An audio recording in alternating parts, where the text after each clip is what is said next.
Sobat Maestro, sesaat lagi kita akan bersama-sama mengikuti ibadah minggu bersama Gereja Isa Al-Masih Jemaat Maleer. Selamat mendengarkan.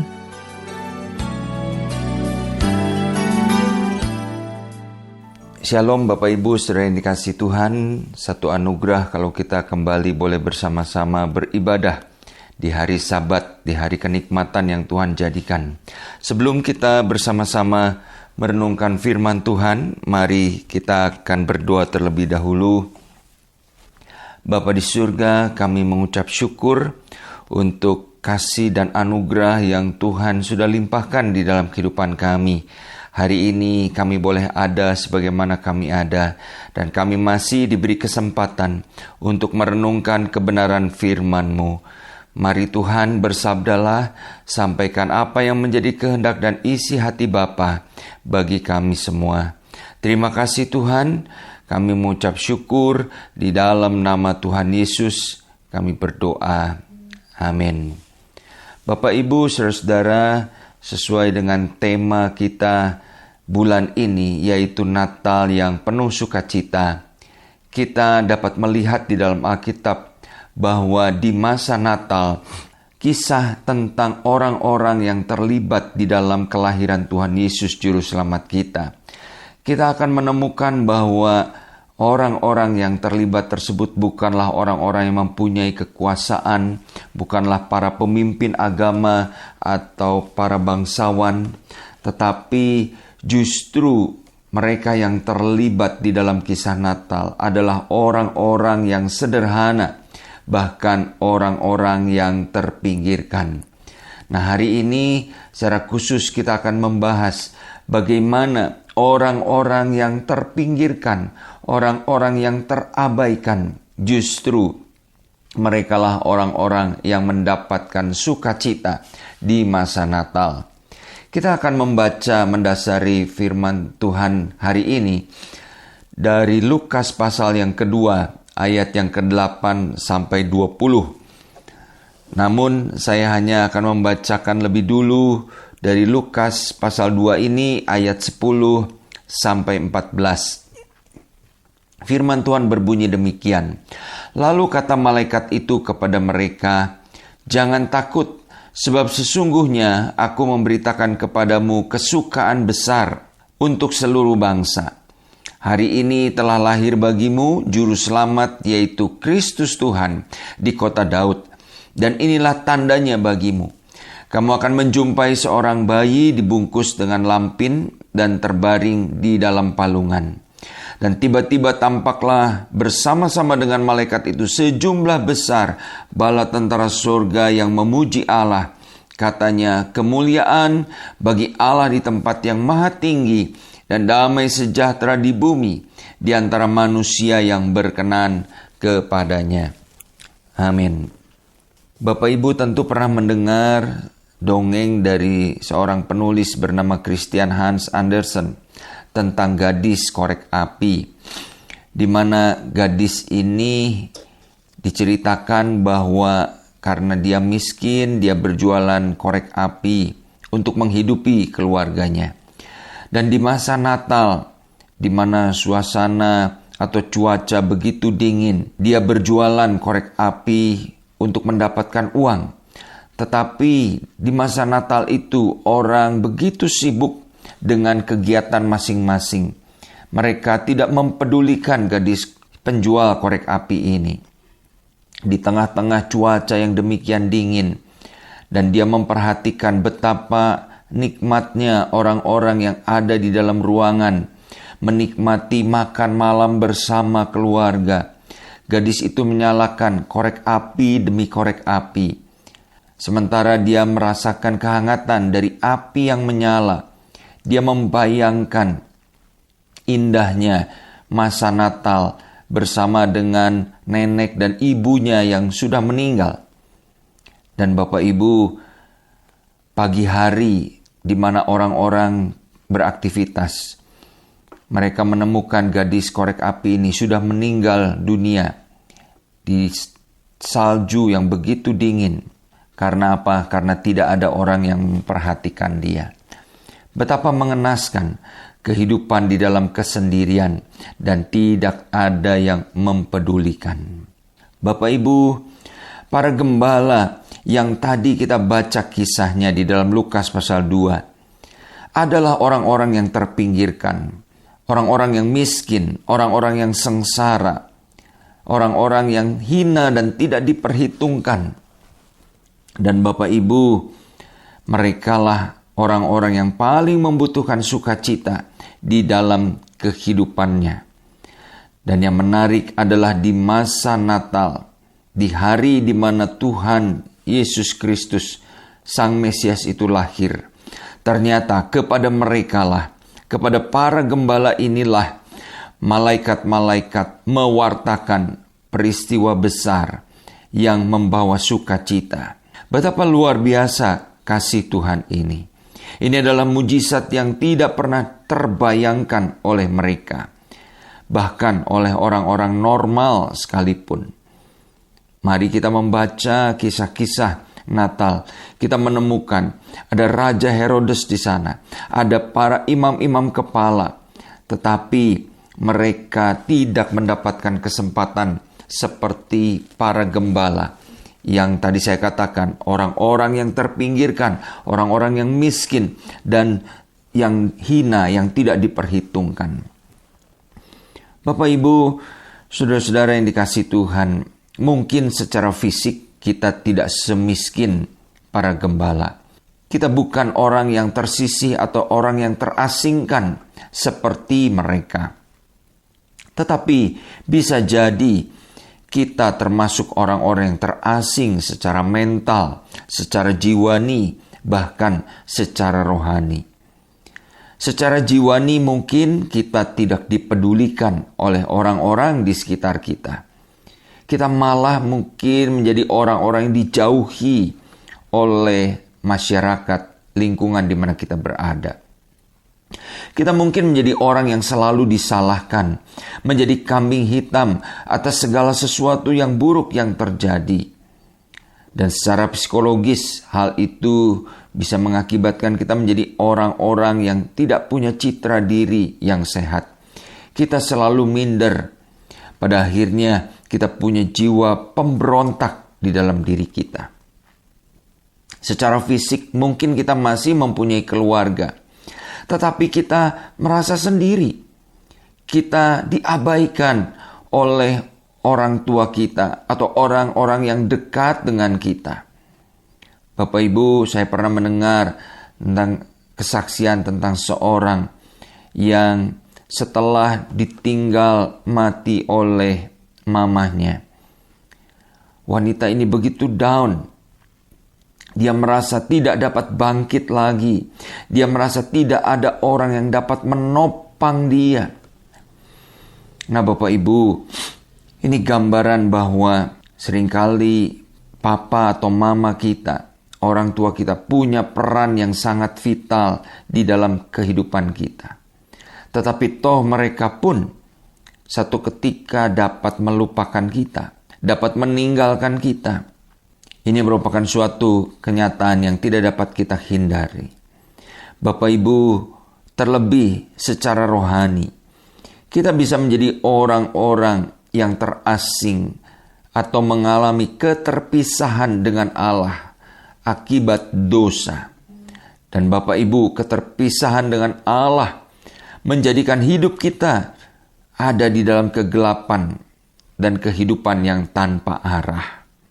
Bapak Ibu, sama seperti untuk para gembala itu, Tuhan Yesus lahir dan para malaikat memberitakan kabar sukacita. Demikianlah kabar sukacita itu, berita kelahiran Tuhan Yesus itu diwartakan buat kita. Apakah keadaan kita lebih buruk dan lebih menyedihkan dari para gembala yang dikisahkan di dalam Lukas 2 tadi? Saya percaya Tuhan Yesus juga lahir untuk Bapak, Ibu, Saudara sekalian. Dia menamakan dirinya Immanuel, yaitu Allah yang beserta dengan kita. Untuk menyatakan bahwa Dia hadir bagi setiap orang yang menyambut Dia. bagi setiap orang yang mau menerima Dia, agar mereka tidak mengalami lagi kesepian dan keterasingan. Bapak Ibu, selanjutnya kita akan melihat kembali kepada kisah gembala-gembala tadi. Setelah gembala-gembala itu bertemu dengan bala tentara surga yang menyanyikan pujian yang demikian indah, saya percaya mungkin tidak pernah kita menemukan paduan suara yang menyanyi sedemikian megah, sedemikian merdu yang disaksikan oleh para gembala ini. Tetapi kita melihat apa yang kemudian menjadi respon mereka. Setelah mereka mendengar pujian para malaikat itu, tentu mereka terkejut, mereka terkesima, bahkan mungkin tidak mampu berkata-kata. Mereka menyaksikan semua itu dengan terdiam. Tetapi yang menarik adalah setelah malaikat-malaikat itu pergi, para gembala ini bukan hanya kemudian mendiskusikan, wah betapa bagus ya tadi paduan suara malaikat, betapa indah pesan yang mereka sampaikan. Mereka mendiskusikan hal itu lalu mereka kembali tidur. Tidak, Bapak Ibu. Tetapi para gembala itu melakukan sesuatu yang sangat vital. Di dalam Lukas pasal yang kedua tadi ayat yang ke-16 dikatakan, lalu mereka cepat-cepat berangkat dan menjumpai Maria dan Yusuf dan bayi itu yang sedang berbaring di dalam palungan. Mereka cepat-cepat mengambil inisiatif untuk mencari di mana bayi Yesus itu dilahirkan. Mereka bersegera untuk meresponi pesan yang disampaikan oleh para malaikat tadi. Bapak Ibu, mari kita bayangkan seandainya para gembala itu menunda sampai keesokan harinya atau beberapa hari kemudian mereka baru mencari bayi Yesus yang terbaring di dalam palungan itu. Mungkin mereka tidak akan menemukannya. Saya kira bahwa Yusuf pasti tidak akan berlama-lama tinggal di dalam kandang. Dia pasti segera memindahkan keluarganya dari kandang. Karena itu merupakan suatu keadaan yang darurat saja. Dan kalau itu yang terjadi, maka para gembala itu tidak akan ketemu dengan bayi Yesus yang terbaring di dalam palungan dan dibungkus dengan kain lampin. Mungkin kemudian gembala-gembala itu berkata, berita malaikat itu hanya hoax saja, ya, karena mereka tidak menyaksikan kenyataan seperti yang diwartakan oleh para malaikat tersebut. Bapak Ibu, apa yang dapat kita pelajari dari respon para gembala yang bersegera bertindak untuk mencari Maria dan Yusuf dan bayi Yesus itu? Intinya adalah Bapak Ibu, sukacita dan berita pengharapan yang diberikan kepada kita dapat kita terima tergantung dari bagaimana respon kita terhadap firman atau berita tersebut. Bapak Ibu, saudara-saudara, kita mempunyai fasilitas yang lebih baik daripada gembala-gembala itu. Kita mempunyai banyak hal yang dapat kita gunakan di dalam kehidupan ini untuk mendengar dan meresponi firman Tuhan. Tapi sayangnya kita kadang-kadang tidak seperti gembala-gembala tersebut. Kita hanya pintar dan cukup untuk mendengar tentang berita baik, berita sukacita yang diberikan berkaitan dengan kelahiran Tuhan Yesus sebagai juru selamat manusia. Tetapi yang sering kali terjadi di dalam kehidupan kita adalah kita berkata di dalam hati, ya nantilah saya akan cari Tuhan, nantilah saya akan kerjakan pelayanan. Nanti tunggulah, saat ini saya masih punya banyak kesibukan, saya punya banyak kegiatan. Nantilah saya akan sungguh-sungguh melayani kalau saya sudah tua. Nanti saya akan menerima Tuhan Yesus kalau saya sudah tidak sibuk lagi dengan segala kegiatan-kegiatan yang ada. Nanti. Padahal kita tidak pernah tahu kapan hidup kita akan berakhir. Kadang-kadang itulah kehidupan kita. Itulah sikap kita yang sangat jauh berbeda dari sikap para gembala yang notabene mereka adalah orang-orang yang tersingkirkan dan terpinggirkan. Bapak, Ibu, saudara-saudara, gembala-gembala ini menjadi contoh bagi kita. Bagaimana mereka bergerak cepat untuk menyongsong berita sukacita tentang keselamatan itu. Bapak, Ibu, saudara-saudara yang dikasihi Tuhan, hari ini kita sudah mendengarkan firman Tuhan. Firman Tuhan sudah ditaburkan di dalam hati dan pikiran kita. Pertanyaannya adalah, apakah firman itu berkembang dan berbuah di dalam kehidupan kita? Apakah firman itu telah kita responi dengan sungguh-sungguh, sehingga firman itu menghasilkan buah-buah bagi kemuliaan Bapa di surga? Apakah firman itu sungguh-sungguh menjadi pedoman di dalam kehidupan kita, sesuatu yang mendrive kita, mendorong kita untuk mencari kebenaran dari firman tersebut? Mari Bapak, Ibu, Saudara, kita responi firman itu dengan benar. Ketika kita meresponi firman dengan benar, apa yang terjadi? Kita baca sebagai ayat yang terakhir di dalam Lukas 2 ayat yang ke-20. Dikatakan, maka kembalilah gembala-gembala itu sambil memuji Allah, karena segala sesuatu yang mereka dengar dan mereka lihat, semuanya sesuai dengan apa yang telah dikatakan kepada mereka.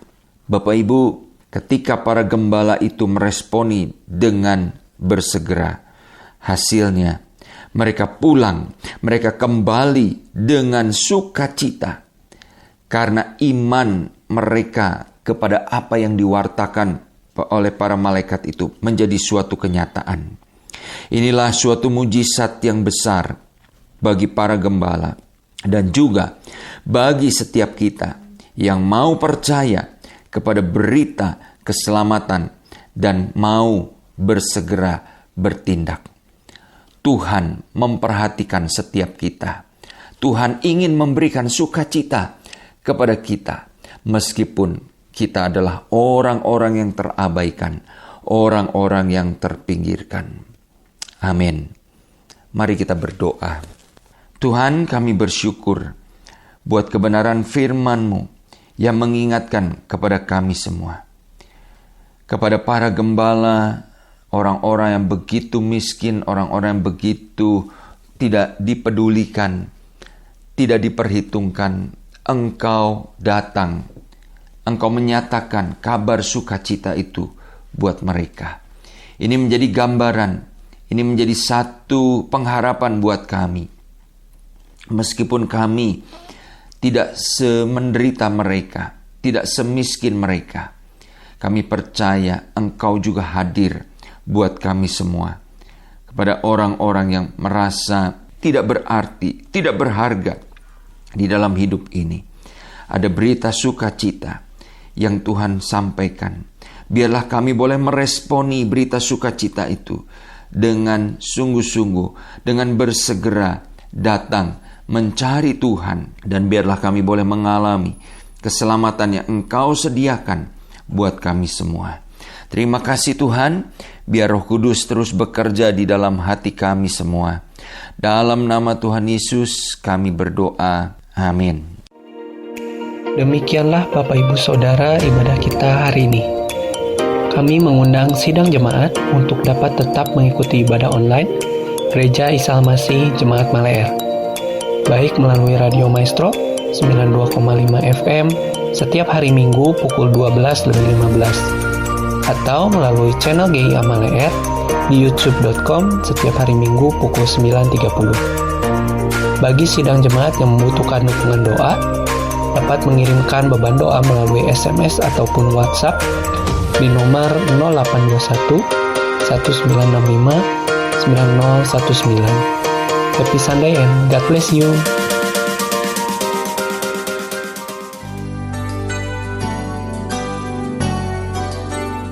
Sobat Maestro, Anda baru saja mendengarkan ibadah minggu bersama Gereja Isa Almasih Jemaat Maleer. Terima kasih atas kebersamaan Anda. Selamat hari Minggu dan Tuhan memberkati.